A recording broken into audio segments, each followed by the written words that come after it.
Isang mapagpalang pagbati po sa inyong lahat. Welcome back po sa ating channel.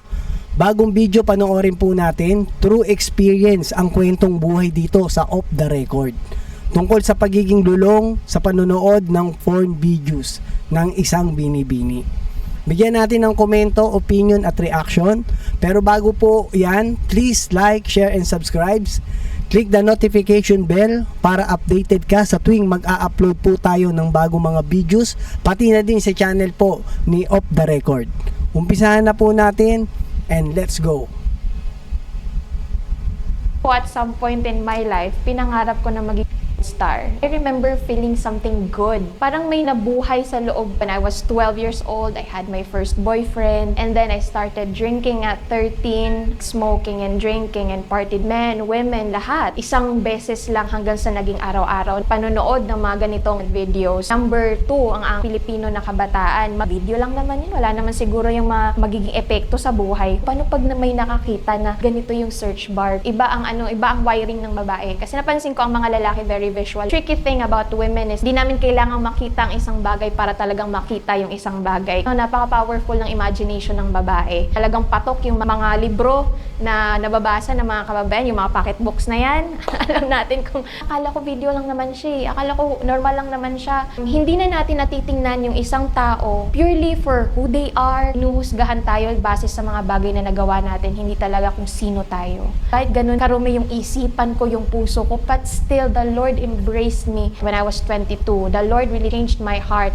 And siguro hindi ka na natitempt. And I wanna tell you right now, no, temptation is always there. Pero ang temptation... Off the Record. Hello, my name is Diane Elioren. I'm 29 years old.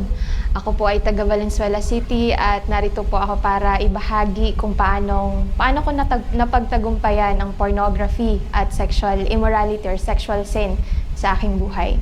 I was exposed to pornography at the age of 5 by my own family members. Naalala ko, sabi nung tito ko, one night, nasa sala kami at the time. And then, sabi ng tito ko sa akin, hayaan na natin na manood siya ng porn kasama natin para paglaki niya, hindi na siya ma-ignorante. Pero bad yun, kasi 5 years old pa lang siya, sobrang bata. Kaya nga yan ang nangyari sa kanya, tumatak sa isip niya yun. So bali, yung iba naman kasi 5 years old, hindi pa nga rin masyado no, na nakaka-adapt ng ano. Pero kasi medyo kabataan ngayon, medyo mas advanced na yung isip nila, kahit ganun ang edad. Talagang naiintindihan na nila kahit papaano, hindi man totally, pero meron na siyang vision dun. And so I had that kind of upbringing. I did not belong to a Christian home. Walang kahit anong involvement in the church whatsoever, Christian values, or walang kahit anong idea kung paano talaga na ano ang disenyo ng Panginoon sa aking sexuality. I didn't have that kind of background growing up. And so, nung ako ay lumaki, I remember when I was 12 years old, I had my first boyfriend. And, by the way, before that, as I was growing up, since I had this exposure to pornography already, it came to a point, I remember when I was in elementary, siguro hindi ko ma-pinpoint kung anong certain na edad, pero alam ko ano pa talaga ako noon, batang-bata pa ako noon, na pinangarap ko at some point in my life, pinangarap ko na maging bold star. And talagang sinabi ko siya out loud. Sa napanood niya yun no? Kaya nga sinasabi niya na mas bata pa siya dyan, tapos nung naging 12 years old siya, nagkaroon na siya ng boyfriend. Sigurado, medyo may mali siya na siya pagka ganung edad. Pero sobrang bata pa rin nun, kasi hindi pa siya teenager Kasi ang teenager is 13. So 12 pa lang siya, no? Yun ang naging sa kanya epekto nung panonood niya nung bata pa siya, na inallowed ng uncle niya. So bad din yun, yung sana hindi pinahintulutan ng uncle niya, kasi medyo naging yun, lalo na't babae ito medyo napasama sa kanya. Loud. And so yeah, ganun yung kind of mindset growing up. Looking back, siguro nung bata ako, I can only remember yung certain, yung words ng tito ko na yon. But I don't exactly remember the feeling. Though parang nung habang na ano ko, kasi there were also other times pa na I was exposed to pornography din. That was just the first time, but there were also other times na na-expose ako sa pornography kasama naman yung mga pinsan ko. And I remember feeling something good. Parang may nabuhay sa loob ko na parang this thing na pinapanood namin, this feels good. Even though wala akong sort of experience because I was still very young, pero habang pinapanood ko siya, talagang this kind of felt good. And maybe yun yung time na yung desire na yun, yung feeling good na, yung feeling na ganon, maybe that is yun yung lagi kong iniisip na baka yun yung naging rason kung bakit ginusto ko o pinangarap ko na maging Bold Star paglaki ko. So, nung lumaki ako, I had that kind of mindset, naging normal na lang siya, na parang there's nothing wrong with these types of videos. Kaya, when I was 12 years old, I had my first boyfriend, at yung pinakauna kong boyfriend was 21 years old. And then, Alam na. 12 lang siya, tapos 21 yung naging boyfriend niya. Sigurado, ayun nakauna sa kanya, no? Kasi masyadong marunong na yun eh. Tapos bata pa siya. In the same time, medyo bata pa rin siya eh. Nakakapanood din siya ng ganun. Kaya medyo mas mararamdaman niya agad yung temptation nun. I started drinking at 13 at hanggang nagpatuloy ito hanggang nung ako ay 22 years old. And in that time span na ako ay nasa ganoong buhay, I was exposed to premarital sex, of course, and then yung mga bagay na like smoking and drinking and party drugs, men, women, lahat. And so, kasi parang kapag nandun ka sa scene na ganon, kapag nandun ka sa crowd na ganon, it doesn't feel like there's something bad. Actually, it's really fun. It's really fun. Masaya talaga yun. Kapag nandun ka sa sitwasyon na yun, hindi mo maiisip na merong something wrong. But I thank the Lord when I was 22 years old, the Lord opened my eyes. And at first, hindi ko naramdaman that there was something wrong, pero pinaramdam lang ng Panginoon sa akin yung pag-ibig niya sa akin. And so I thank the Lord by His grace na nakilala ko siya when I was 22. Balik ko lang po konti, no? Dun sa naging boyfriend niyo po na 21 years old. Aware naman po pa kayo noong time na yun na above the legal age siya and ako underage?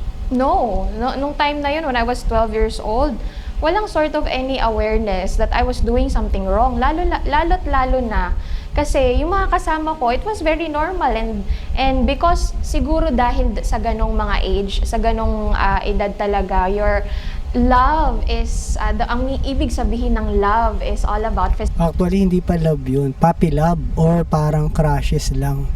Tapos medyo, syempre, malaki nga yung edad nung naging boyfriend niya, yung agwat nila. Kaya mas kayang-kaya talaga siyang dalin. Kasi ang babae kasi mas matured mag-isip kaysa sa lalaki talaga. Kaya pagka same lang halos ng edad, medyo hirap magkasundo, lalo na sa mga edad na yun nga, mga teenager pa masyado, di ba? Pero hindi sa katulad ng mga 40 plus na. Kahit na same ang edad nila, okay na yun. Huwag lang yung sa kagaya ng mga teen. Medyo mas advance mag-isip ang babae kaysa sa lalaki. Physical attraction and what feels good, right? So, it's all about feelings na parang pag nakita mo siya, tumitibok yung dibdib mo, talagang kinikilig ka, pero hindi mo alam, di ba, na hindi naman lahat ng may kilig ay talagang may love, di ba? Hindi naman lahat ng nagpapakilig saan, kahit umiihi nga tayo, kinikilig nga tayo, di ba? So, parang hindi mo alam yun at that age. You're just driven by what you see and what you feel, and that's it. So, nung time na yun, wala talagang any sort of hesitation kasi yun naman yung norm. Dati po ba na-mention niyo po, di ba, nag-i-smoke po kayo, ganyan, or clubbing, ganun, or umiinom, yan. Araw-araw niyo po ba ginagawa yung dati kasama yung boyfriend niyo, ganun, or hindi naman po? Nag-progress siya. So, nung 12 years old ako, doon yung unang boyfriend, and then hanggang sa naging 13, hanggang sa, of course, that relationship ended, na after 6 months, it ended, and then 13 years old, hanggang sa naging more into the crowd, magbarkada. Nung una, lang siya, patikim-tikim lang, isang shot lang, or isang stick lang ng sigarilyo, hanggang sa nag-progress na siya, na kapag hanggang sa, I remember I had this incident na I took a party drug. May nagbigay sa akin na kaibigan ko na ng isang drink na merong party drug. Alam ko namang merong party drug sa loob. And then, I remember waking up the next day. Inuwi pala nila ako ng 5 or 6 a.m. And then, nagising ako around 12 noon the next day. And then, natulog ako ulit. I woke up the next day na 1:00 ng hapon. So, I do not know kung sino yung wala akong kahit anong remembrance kung anong nangyari sa akin during that time. Pero it's kind of it was really scary, not kind of, but it was really scary kasi parang nung nagising ako, wala akong any memory kung anong nangyari sa akin, sinong nagdala sa akin. And I was asleep for in that entire 2 days, just asleep. Hindi ko nga maramdaman kung anong nangyari sa akin during that time. Siguro yun, dahil sa lakas nung tama nung party drugs, dahil first time niyang makatikim o gumamit. Baka during that time na bago siya tumikim nun, sabi nga niya madalas silang lumalabas, nagpa-party, palagi na siyang kulang sa tulog. Kaya nung time na tinamaan siya nun, binawian siya ng katawan niya na nagbabawi talaga. Kaya talagang yung tulog niya halos 2 araw, no, na parang nawala, hindi niya alam kung ano nangyari. Siguro dahil nga malakas din yung tama sa kanya dahil first time. Kaya ayun, sa tingin ko, para lang sa akin siguro may nangyari diyan. Kung talagang tulog ba talaga ako. So that isa yun sa mga moments na nagpagising talaga sa akin kung gaano ka dangerous itong mga bagay na ito. And like I said, it was a progression na nangyari na nagsimula doon sa isang beses lang hanggang sa naging araw-araw na siya. Noong una, every Friday, Saturday lang hanggang sa naging araw-araw na siya naging part na siya ng namin ng bond namin bilang mga magbabarkada. Ano po yun? Sa club po ba kayo nagpupunta? Ganon? Mga bars po? Ganon? Iba-iba. May mga sa probinsya kasi, I was surprised na mas rampant pala ito sa province apparently, like sa mga province. Hindi ko na lang i-mention kasi parang malalaki pala yung crowd. Kasi kapag dito sa Metro Manila, I think mas mahirap kasi mas mahal. Mas mahal mag-clubbing, and mas okay na sa bahay na lang, mag-inuman. Pero sa province, aside from sa bahay na lang, may mga times din na nasa bahay lang kami, pero most of the time nasa labas kami clubbing. Masarap sa probinsya, no? Yung mga tipong yung mapuno, presko yun, tsaka malamig, no? Yun, masarap yung mga magiinom sa labas, sa puno, di ba? Presko, at tsaka yung hangin sariwa. Hindi kagaya dito sa Pilipinas, sa Manila, talagang mainit, lalo na pag summer. And bar hopping, yung tinatawag na ganon. And may mga music festivals din kami na pinupuntahan kung saan mas na-expose din kami sa mas malalaking crowd at mas diverse na crowd at talagang mas delikado na mga bagay na ginagawa kasi iba't iba yung mga personalities na nakakasalamuha mo at ibang-ibang bagay din yung ini-introduce nila sa iyo. So yun yung kind of environment. Ano lang po, curious lang po kasi hindi po ba kayo parang hinahanapan ng ID, ganon? Wala naman. Yun din yung, that's a thing din hindi ko alam kung ginagawa din siya dito sa Metro Manila. Pero back in my province, talagang walang kahit anong sort of IDs na hinihingi ng mga bouncer, ganon. Lalo kapag bibili ka ng mga liquors or di kaya yung mga... Pero dapat meron yan. Lalo na sa itsura niya, Eto, nagkikwento pa lang siya. Yung itsura niya dyan neneng-nene pa kung titignan mo. Siguro baka baby face lang siya. Pero kasi that time ako nung estudyante rin ako, high school. Syempre ganyan din, medyo napapabarkada. At doon kami sa SM, no? Nautusan ako bumili ako ng isang pitcher na beer kasi meron doon sa sa may food court. Pwede kang bumili ron Hindi ako pinagbentahan kasi siguro talagang itsura ko kasi mo ang bata pa. So yung isang kaibigan ko yung pinabili ko, ayun, nakalusot kasi medyo mas matured yung itsura nun. Pero same age lang kami. So dapat talaga ganun, mahigpit, dapat talaga hinahanapan. Pagka hindi talagang, mangyayari niyan, siguro business na lang yun, pero kung tutuusin bawal yun. Minor de edad yung mga sigarilyo, wala din talagang mga hinihining ganun. Tingin niyo po ba dahil sa ganun yung parang lack of restriction, parang mas lalo pong, alam niyo po yung pina-elevate yung ganitong klaseng lifestyle po nila? Ay, Tama. oo, of course. Mas lalo siyang naging mas lalong naging open ang mga kabataan, lalong-lalo na sa mga sort of sa mga bagay na ganito like drinking and smoking and even weed and yung mga party drugs na ganito kasi parang na siya, normalized na din talaga siya. And I remember there's a part in our city kung saan lahat ng mga kabataan nandoon lang talaga pinaparada. Lahat ng nagpaparada ng mga sasakyan nila, mga motor nila, lahat doon nagfa-flock. Lahat alam na merong weed doon, na merong mga inuman doon, may mga pero walang kahit anong ginagawa. So yung weed na sinasabi niya, medyo masama yun, lalo sa kabataan. Yung drugs yun, marijuana yun. Na pag nahulihan ka talaga nun, actually wala nga no bail nga daw yun. Pero para sa akin, mali naman yung proseso ng batas doon. Kung ang weed, dapat, likas yan kalikasan yan actually, gamot nga yan na ginagamit para gamutin yung sakit gamot sa hepa, sa epilepsy at saka sa hika, yung weeds. Sa iba pa, hindi ko lang alam kung ano pa yon. Comment down below ka kung medyo may alam ka sa ganyan, kung para saan pa yon na gamot na makakatulong ang weeds. So ang ibang drugs yung ginagawa kagaya ng shabu, ayun, medyo chemical yun, dapat yun ang talagang no bail, no? Pero kung mga Mary Jane, dapat lang yan, siguro mga dadalain ka lang mga 5 years ganun, matindi na yon pag nakulong kang ganun. Ginagawa because that's part of the culture ng syudad o ng ginagawa na matagal na siyang ginagawa. So inaccept na rin talaga ng society. Tingin niyo po ano po yung nagiging effect nito sa mga kabataan po? Ay, malaki ang effect nito sa kabataan.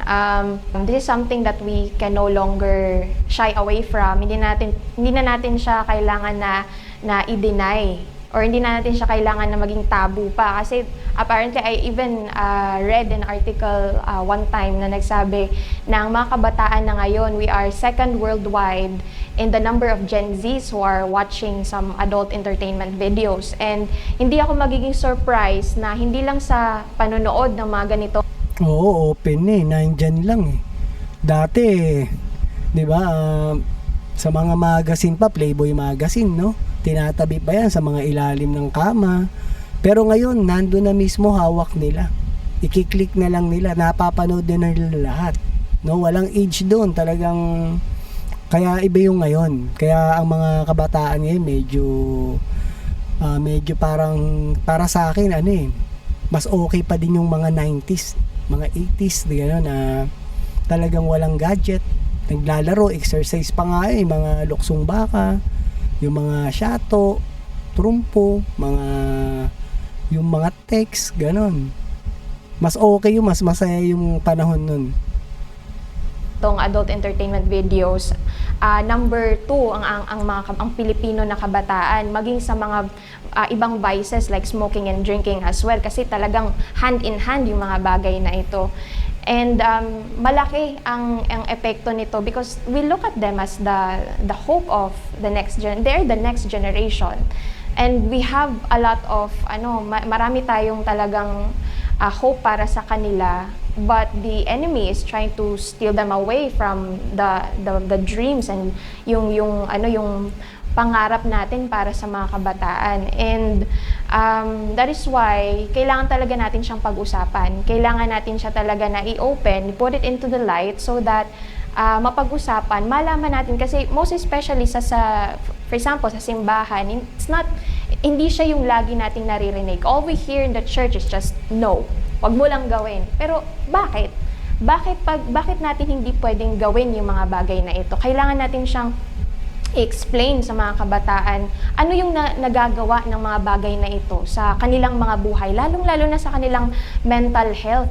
Yung mga bagay na anong nagagawa nito, anong implications nito, ano yung mga consequences na maaring mangyari sa kanila when they engage in things like these. And marami talaga na, there are so many consequences. Yun talaga nga, yung maraming pwedeng mangyari sa kanila na pag naumpisa na nila yung patikim-tikim sa una, hanggang sa nagiging araw-araw at hanggang sa lumalala, hinahanap-hanap na addiction na, okay lang siguro para sa akin experience, no? Kaso ang mahirap niyan once na mahuli ka ng pulis, kasi yun ang sisira talaga sa'yo dahil makukulong ka eh, lalo na't nasa legal age ka na noon, siguro mga 18 years old pataas, kulungan ka na noon. Pero siguro 18 years old pababa, siguro Boys Town, mga ganon, pwede kang dun ilagay, pero ano pa rin, medyo mapapahinto ka sa pag-aaral nun. Kaya mga kabataan, sana talaga wag yun ang subukan. Pwede siguro yung mga pagka nasa legal age ka na, inom lang. Kung sigarilyo, sana wag na, inom lang. At yung drugs, lalong-lalong wag, kahit tikim, no? Para sa lahat ng kabataan to, no? Mapa-millennial man or yung ngayon yung Gen Z na tinatawag. Consequences na nangyayari when it comes to kapag tayo ay engage or expose sa mga bagay na ito. Let's look at broken families. Let's look at mental health trauma, physical abuse, and STDs, and all of these things na kapag ginagawa natin yung isang bagay na hindi na ayon sa disenyo ng Panginoon sa buhay natin, doon natin nakikita yung mga epekto mga bad effects ng ating mga buhay if we're not in the will of the Lord, when we're not living according to what God tells us to, or how we should use our bodies. Kapag hindi natin i-honor ang mga katawan natin the way that we honor the Lord, doon natin nakikita yung mga epekto, doon natin nakikita lalong-lalo na hindi lang siya nakaka-apekto sa atin, hindi lang nakaka-apekto sa mga kabataan, pero culturally and sa society natin, marami itong mga epekto, kagaya nga lang ng mga broken families, which is talagang masakit, no? Kasi lahat tayo, probably marami sa atin ay epekto or bunga ng pagkakaroon ng or bilang sa isang broken family. Tayo dun sa usapang adult entertainment videos po. Dati po, nung kasagsagan po nung time na nanonood po kayo ng mga ganong bagay, mga gano'n po kayo kadalas nun sa isang araw nanonood gano'n? Personally, nung nandun ako sa season na yun ng buhay ko, na dumating ako sa point na araw-araw ko na siyang ginagawa, na naging habitual na siya, na naging parte na siya ng ng ginagawa ko sa araw-araw. And I know it's different from other people as well, pero yun yung naging lakad ko nung nandun ako sa season ng buhay ko. Pero hindi siya I just also want to point out, Makakapanood yan ng mabilis, di ba? Kasi nasa cellphone na eh. Maraming mga site dyan na itatype lang nila sa Google. So makakapanood na sila, no? Unlike talaga dati, mga 80s, 90s, talagang, actually 80s. Lalo na yon mga ganon. Kasi talagang wala, pa yon, magazine pa yon. Tsaka yung mga basahin sa dyaryo, marami rin ganon dati, mga Serex. Talagang minsan mahihiya ka pa pag napapabasa ka ng ganon. Pero ngayon, mas matindi na talaga sila. Talagang napapanood na nila, one click na lang sa cellphone. Kaya medyo iba ang kabataan ngayon, no? na hindi rin siya naging ganon all of a sudden. Nagsimula siya doon nga, right from the very time na na-expose ako, kasi I had that mindset na normal lang siya. Video lang naman yun, wala naman siguro yung magiging epekto sa buhay ko. Pero since ganun yung mindset ko growing up, I did not look at those type of videos na na there's something wrong with it. So, I willingly na sinubject ko yung sarili ko doon sa mga types of videos na ganon. Hanggang sa naging, parte na siya ng habits ko. Nahuli na po ba kayo dati na, alam niyo po yung nanonood? Hindi naman ako nahuli. Hindi naman ako nahuli ever. Pero, I remember one time na nakaramdam ako ng sort of hiya. Kasi may nag-mention na, anong laman ng, yung tawag doon yung sa mga search bar. Kasi kapag lalo na kapag laptop, tas shinare mo may ibang History, may makikita kung ano yung huling sinearch mo.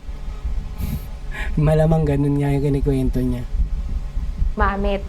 Tapos kapag may nakita nila na tiningnan mo yung galing ka dito sa website na ganito. When I was still recovering and when I was still trying to walk in the Lord, and of course na baguhin yung buhay ko, allow the Lord to change the way that I live, may mga moments pa din na nakahunt ako na okay lang ba yung search bar ko? Okay lang ba yung history ko? Kasi alam mo na meron kang ginagawang mali. And you're sort of takot ka na makita ng iba. So although hindi ako na nahuli, quote unquote, na nanonood on the act, sa akto na nanonood ng pornography, pero naramdaman ko yung takot na gano'n, naramdaman ko yung shame na gano'n na, paano pag may nakakita na ganito yung search bar ko, ganito yung history, ko. So, ganun yun, na ganung usual ang nararamdaman ng ibang tao when it comes to, usually tinatago yung mga cellphones, tinatago yung laptops kasi baka may ibang makakita. Ano pong ginagawa nyo at nararamdaman nyo po habang nanonood? May hinahabol po ba kayong feeling o parang talagang wala lang, parang nanonood lang ako gano'n po? Personally, it was just really pure lust. Lust lang talaga yung naramdaman ko. I just had that sexual urge. Kaya ako nanonood.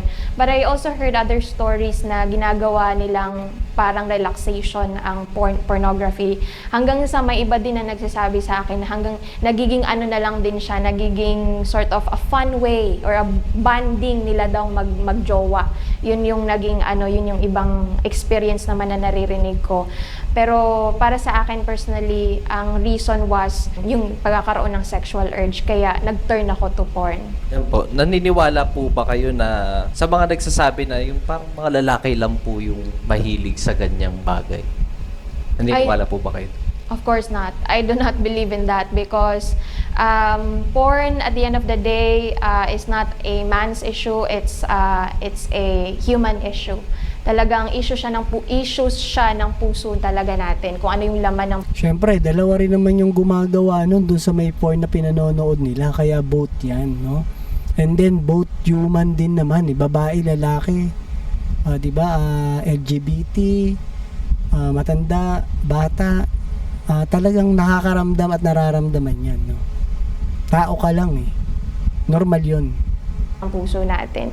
And so, there's also the same statistics na nabasa ko, the same article na nabasa ko na pangalawa na ang Pilipinas pagdating sa mga kabataan na nanonood ng porn. Nabasa ko din in the same statistic that Filipino women ay number 1 na sa buong worldwide sa mga nanonood ng porn ngayon.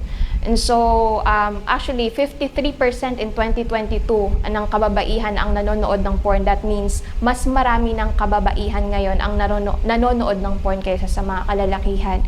And hindi naman to paligsahan no?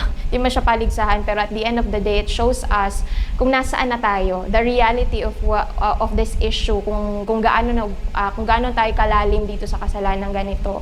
And dapat talaga siya that we bring things into the light. Ang importante talaga is that we look deep inside our hearts na na hindi natin siya itag as panglalaki lang o pangbabae lang, pero talagang problema siya ng kultura talaga din natin. And ang babae kasi, you would be surprised na ang babae, iba ang wiring ng babae. Kasi napansin ko ang mga lalaki very visual beings. They are na attract sila talaga, na do-drawn yung kanilang attention when they see something. Very visual ang mga lalaki. Pero the tricky thing about women is that we don't have to see anything to see it. Hindi namin kailangang makita ang isang bagay para talagang makita yung isang bagay, kasi napaka powerful ng imagination ng babae. That's why very talagang patok yung mga libro na nababasa ng mga kababayan, yung mga pocketbooks na yan. Alam natin kung ang bakit talaga maraming na nagbabasa niyan, kasi may mga parte doon sa pocketbooks. O karamihan o kadalasan mga nagbabasa ng pocketbook, may mga babae, kaya ganun sila. Medyo maano yung imagination talaga nila.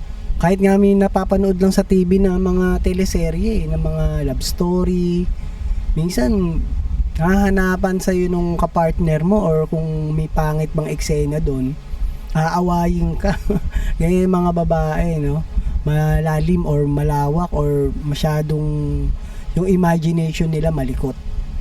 Na of course it makes you napapaalala kung gaano ka-sweet ang pag-ibig, ganon. Pero may mga certain parts din sa mga pocketbooks na alam mong nai-imagine mo sa isipan mo. I also remember yung isang libro na 50 Shades of Grey, yung trilogy na ganon, na nag-boom talaga siya sa mga kababaihan, is because talagang hindi naman kailangan talaga makita ng babae para ma-imagine niya eh. Napaka powerful ng imagination ng isang babae. Mas iba yon. Mas iba yung binabasa mo kaysa sa napapanood mo. Yung imagination talaga ang gumagana doon pagka nagbabasa ka. Lalo na kung kagaya ng sinasabi niya, yung 50 Shades of Grey. Alam naman natin yan, mga rated R yan, di ba? So, major talaga yan. Talagang yung imagination niya, mas exciting yun kaysa yung napapanood. Ay na kapag nabasa niya lang ay na-imagine na agad. And also we are very emotional beings. Napaka into ng mga babae sa kanilang mga emotions. That's why when they don't feel appreciated, o di kaya may kulang sa kanila, and so we tend to turn into these adult entertainment videos na maaring may kulang sa atin, o di kaya mayroon namang desire sa atin na to yung longing to be with somebody, ganon. And so, in these moments, in these cases, ay unfortunately nagiging resort natin yung mga ganitong videos. Bago po natin pag-usapan yung kung paano po nag-turn around yung buhay po ninyo, no? Ano po yung masasabi niyong pinaka-extreme na nagawa po ninyo during nung wild phase po? I think yung pinaka-extreme na nagawa ko during those times was engaging in one-night stand. I think yun yung parang time na nakalimutan ko na talaga kung sino ako. Nakalimutan ko na yung value ko bilang babae. Hindi nakalimutan, kinalimutan, pinili kong kalimutan para lang maka-experience. I remember also my best friend telling me that time na, sige lang, try mo lang. Ano sabi niya? Parang sort of it echoes kung ano yung sinabi din ng tito ko nung 5 years old ako, na okay lang yan. Para hindi siya maging ignorante. So, yung connotation na sinabi ng best friend ko at that time na, sige lang, okay lang yan, normal lang naman yan. So, nung time na yon, I engaged in that. I had a one-night stand, and right after that, I remember feeling so disgusted with myself, and so parang ang liit ng tingin ko sa sarili ko nung time na yon, na hinayaan ko na itong lalaking ito, hindi ko naman masyadong kilala, pero hinayaan ko na parang ibigay ko yung sarili, a part of me sa taong yon. And that's the thing about engaging in these types of situations. in these types of behaviors is that ang baba ng tingin natin sa mga sarili natin na to the point that we settle for less and we give pieces of ourselves emotionally, mentally, sexually to other people. Hindi natin alam yung value na binigay ng Panginoon sa atin, yung worth ng buhay na meron tayo. What Jesus took for him to redeem us as his children. So napaka-importante na bilang mga tao, bilang mga kababaihan, kahit mga lalaki din, you also have to look at kasi minsan parang sinasabi natin na sa mga babae na remember your worth, kaya kailangan mo alalahanin kung ano yung value mo, pero sana din sa mga lalaki, even sa mga lalaki, maalala nyo din yung value ng katawan ninyo, yung value, yung halaga ninyo sa Panginoon. And I think if we know that, kung solid yung pagkakaintindi natin yung sa value natin, kung ano yung binigay ng Panginoong Jesus, na binigay yung sarili niyang buhay para sa atin, kung maalala natin yung halaga natin sa Panginoon, that we are a masterpiece, that we are fearfully and wonderfully made by God, that we are made by God for God, kung maalala lang natin itong mga katotohanan na ito, we would stop settling for less and giving away pieces of ourselves, just like in these situations. So, yung moment na yun siguro yung babalikan ko na maybe pinaka-extreme na nagawa ko dun sa season na yun ng buhay ko. Kailan niyo po naisipan na, teka muna, parang need ko na baguhin yung buhay ko? Kailan niyo po na-realize po yun? That was a journey. It was a journey. It was not an instant. It was not an overnight thing. So right from when I was 13 years old hanggang sa naging 22 years old ako, nung 22 ako, I encountered the Lord Jesus in a simple church service in Caloocan na talagang nag-strike sa puso ko. Alam kong kinausap ako ng Panginoon. I was in the right place at the right time.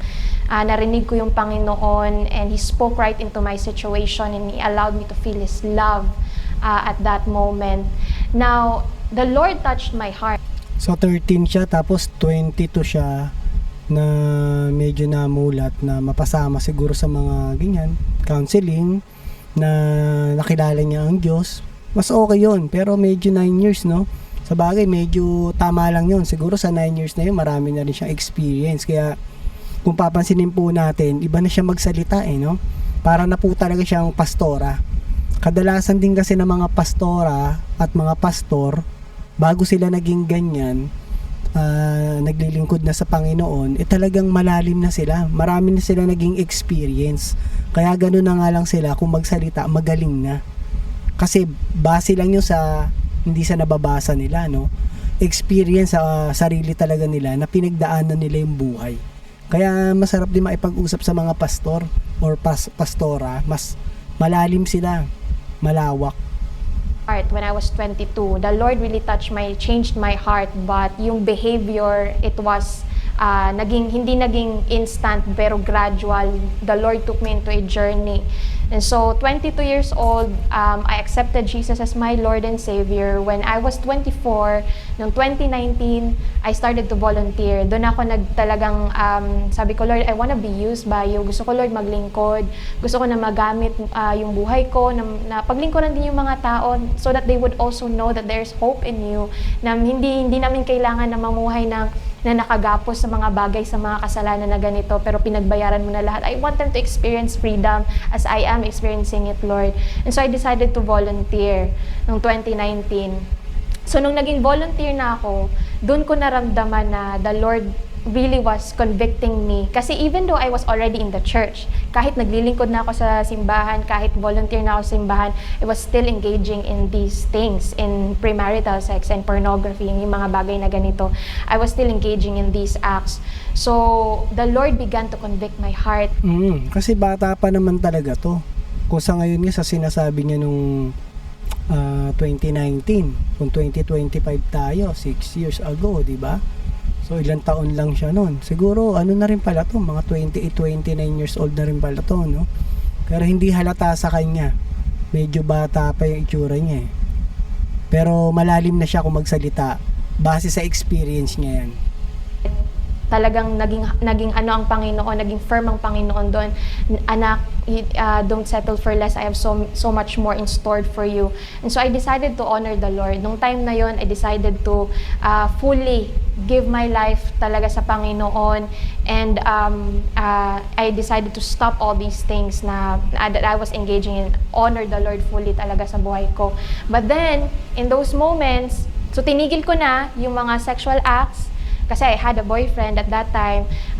Tinigil ko na yung lahat ng mga ganun, mga behaviors na ganun, but then I turned to porn. Yun yung time na talagang naging habitual yung panonood ko ng porn. Kasi akala ko video lang naman siya, akala ko normal lang naman siya.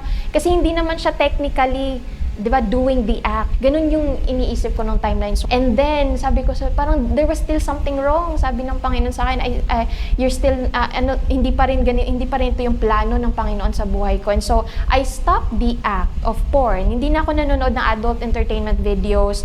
I stopped everything. Pero still, I was really puzzled kasi frustrated pa din ako sa Panginoon kasi bakit nagsistay pa rin siya sa isipan ko? Hindi na nga ako nag-engage sa mga sexual sins na ganito. Wala na nga kahit anong kahit anong extracurricular na ginagawa.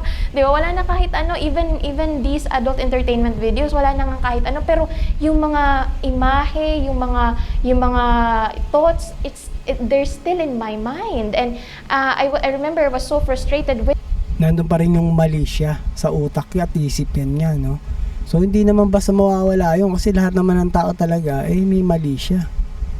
God. Kasi I could not look at somebody without having to envision them naked. Kapag may nakikita ako, parang naisip ko, ano kayang ganito, ano kayang eksena kapag ganito, ganyan. I cannot look at somebody without having all of these thoughts. And I think that's the thing about porn. I think that's the thing about these adult entertainment videos is that it perverts the way that we see other people.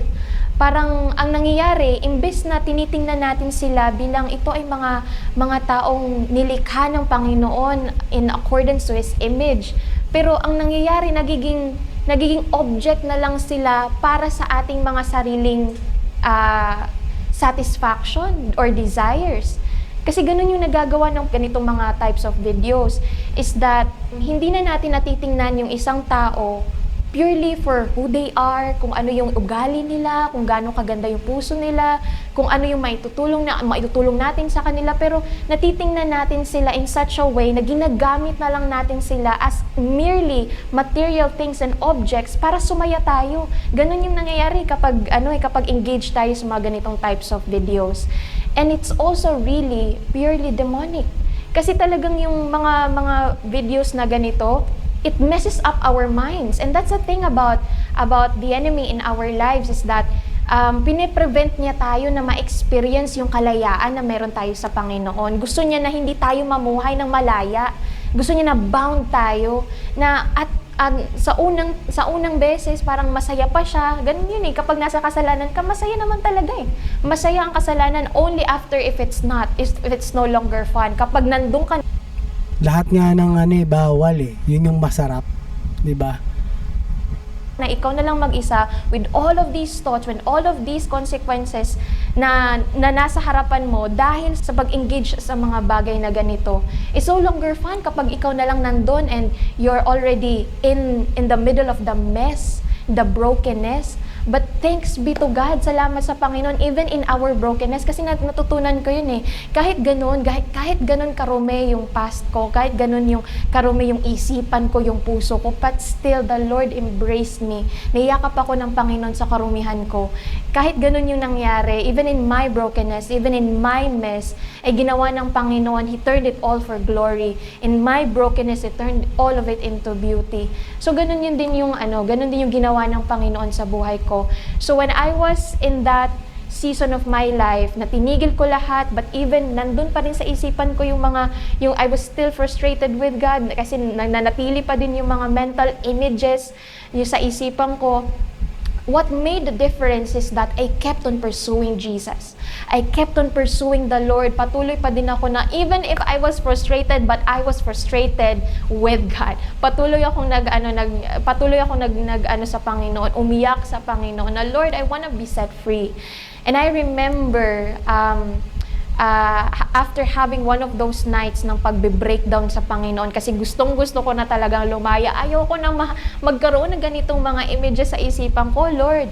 The very next Sunday, remember, in one Sunday service, our pastor uttered the word deliverance. Sinabi niya yung salitang deliverance. And I remember telling myself, ano yun? Nakakain ba yun? Kasi hindi ko alam yung word the deliverance at first. Hindi ko alam kung ano siya, anong ibig sabihin ng word the deliverance. So, in prayer, I began to ask the Lord, ano ba yung deliverance, Lord? What is it? Kailangan ko ba ng deliverance sa buhay ko? May kailangan ba na mangyari sa buhay ko? And in prayer, sabi ng Panginoon sa akin, confess it. Sabi niya, confess it. And so, I remember at that point na yung sinabi niya yung mga salitang confess it, sabi ko, Lord, kanino? Kanino ko i-confess lahat ng laman ng puso ko, lahat ng mga pinagdaanan ko, the places I've been to, the people I've been with, the things that I've done, kanino ko sasabihin nito? And I remember a part in scripture at that point, in James 5 where it says, confess your sins to one another and pray for one another so that you may be healed. And so, sabi ko, okay, I need to confess it. I need to bring it all into the light so that somebody can pray for me so that I could be delivered from all of these things. And so, the Lord gave me a name. Yung babaeng ito was a pastor's wife and she prayed for me. She was an intercessor. She was a prayer warrior. And she prayed for me. And I'm telling you, ever since that day, I can really boldly say that hindi na ako nagkakaroon ng mga ganitong mga mental images in my mind. I can tell you honestly that I have been purely delivered from all of those things, from pornography, from all of these things na gumapo sa akin ng matagal na panahon. And it all started when I was completely just pursuing Jesus, just being in His presence and also being in a community na patuloy na nagsispeak life sa akin. Usually we have this mindset na itigil na lang yung behavior and that's it, okay na, hindi ka na maghihirap. No, kasi tinigil ko na nga pero nandun pa din sa isipan ko. But what made the difference is purity. Purity is your continual, ongoing, constant pursuit after Jesus, after the Lord. That's what made the difference. So you're not supposed to struggle. You're not supposed to get to that destination. There's no destination na natigilan mo lang and that's it. No, it's an ongoing pursuit. Lagi kang nakaniig, lagi kang tumatakbo sa presensya ng Panginoon. Let's set the record straight. Kasi usually kapag lagi ko ito naririnig na lalo sa mga kabataan, Ate Dayan, buti ka pa, napagtagumpayan mo na itong mga bagay na to sa buhay mo. And siguro hindi ka na natitempt. And I wanna tell you right now, no, temptation is always there. Pero ang temptation, lalo na sa ganyang edad niya, wala pa tong 30 years old So batang-bata pa to at yung ganong edad, alam naman natin sigurado kalakasan palalo yan pagdating sa mga ganyan, yung imagination na yan. Temptation is not necessarily sin kasi lahat tayo natitempt. But it's always your decision to give in to these sort of temptations. Kailangan mo din ma-identify yung mga trigger points mo. Kailangan mong malaman kung ano yung mga bagay na maaring nakakapag-lead sa'yo sa mga bagay na ganito. And just a personal conviction, kagaya sa akin, personal conviction na binigay din ng Panginoon sa akin is for me to stop watching yung mga explicit videos kapag may mga nakikita sa mga reels, sa mga or whatsoever content on social. Ang dami niyan ngayon, no? Talaga nga naman, may mai-content lang. Talagang yung iba nga dyan, talagang wow. Usong-uso talaga yan, lalo sa ibang bansa. Sa mga Brazil, lalo sa Amerika. Grabe ang mga nagba-vlogs doon. Yung mga nag-try on haul, no? Nagpapalit ng mga damit, mga bikini. Talagang temptation yan, ha? Dapat hindi pinalalabas talaga yan Pero nasa na tayo kasi ngayon. nasa mundo na tayo ng mga social media talaga. Dito na halos nanonood, wala na masyado sa TV. Social media or even movies, yung mga bagay na ganito, I try not to watch them. And of course, isa din sa mga personal conviction which many people think it's kind of weird or pero isa sa mga personal conviction ng Panginoon sa akin is to stop listening from worldly music, yung mga bagay na may mga lyrics na medyo explicit, yung mga kasi kagaya na nasabi ko, ang mga babae hindi naman kailangan na makita talaga yung isang bagay para makita nila. Kaya even yung mga lyrics naiisip din, and even yung mga lyrics na Ibig sabihin, malalim masyado siya yung imagination niya talaga. Malalim, malawak, no? Medyo talaga siya, yun. Yun ang siya. Masyado siyang na-obsess nung kabataan niya. So, sobrang nag-sink in sa kanyang utak. Na until now, sa ganyang edad niya, ngayon niya palang na babalance or nalalabanan yung emotion niya pagdating nga dun sa desire.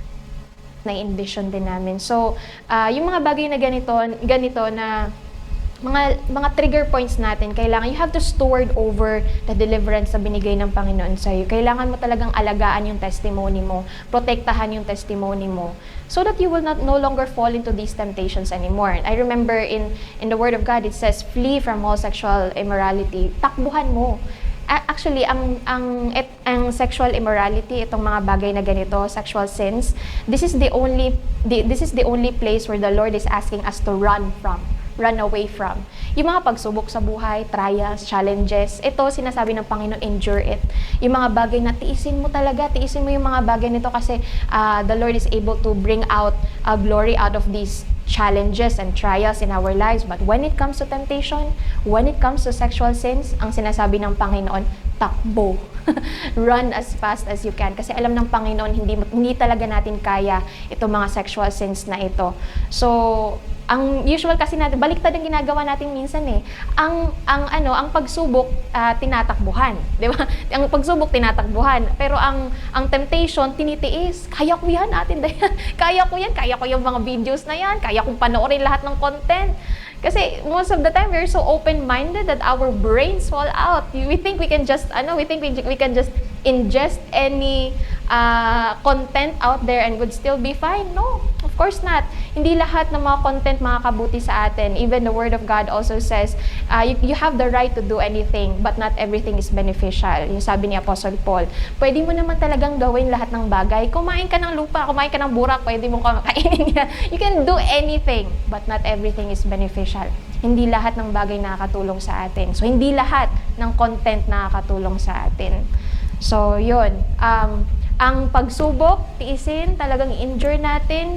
We get through the storm. Pero ang pagdating sa kasalanan na sexual sin, pagdating sa mga temptasyon, takbo, kapatid. Final message ko para sa iyo na nanonood. And you might be thinking that, Ate Dayan, it's too late for me. Paano pag nandun na ako? Paano pag, Ate Dayan, paano pag nasuko na ang bataan? And I know, I get that kind of I empathize with you. Alam ko yung nararamdaman mo. And you might be thinking, Ate Den, paano pag nakita nila yung video ko? Paano pag nakita nila yung picture ko at pinagpipiestahan na nila? Paano, Ate Dayan, if I'm just 15 and I'm already pregnant? Paano, Ate Dayan, kapag nangyari na yung adultery? Paano pag lulong na ako sa pornography? Paano pag nandun na ako na parang tingin ko wala nang pag-asa na makalaya ako dito sa mga gawain na ganito? And I just want to share with you, there's a story in John 8 where it says that there was a woman caught in the act of adultery, na dinala siya ng mga Pariseo, dinala siya ng mga religious teachers in the town square. Pinresenta siya sa maraming mga tao. And since she was caught in the very act of adultery, siguro wala siyang saplot, no? Nakakahiya yung time na itong scene na ito.